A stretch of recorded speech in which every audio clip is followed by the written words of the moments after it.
Bulletin లో breaking news చూస్తున్నాం. Congress senior నాయకుడు రాజ్యసభ ఎంపీ అభిషేక్ మను సింఘ్వి హైదరాబాద్ చేరుకున్నారు. ఈ సందర్భంగా శంషాబాద్ ఎయిర్పోర్ట్ లో ప్రభుత్వ సలహాదారుడు Venugopala Rao, corporation chairman MA Faheem స్వాగతం పలికారు. రాజ్యసభ స్థానాల్లో ఒక స్థానానికి కాంగ్రెస్ తన అభ్యర్థిని ఖరారు చేసింది.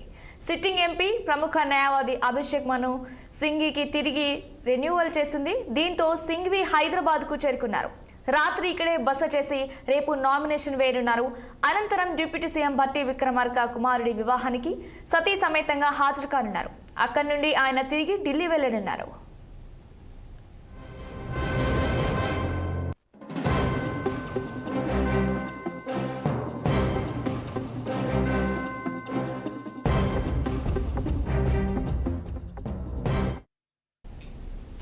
బులెటిన్ లో బ్రేకింగ్ న్యూస్ చూస్తున్నాం. కాంగ్రెస్ సీనియర్ నాయకుడు రాజ్యసభ ఎంపీ అభిషేక్ మను సింఘ్వి హైదరాబాద్ చేరుకున్నారు.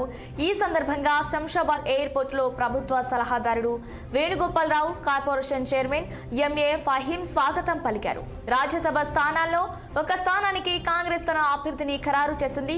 సిట్టింగ్ ఎంపీ ప్రముఖ న్యాయవాది అభిషేక్ మను సింఘ్వికి తిరిగి రెన్యువల్ చేసింది. దీంతో సింఘ్వి హైదరాబాద్ కు చేరుకున్నారు.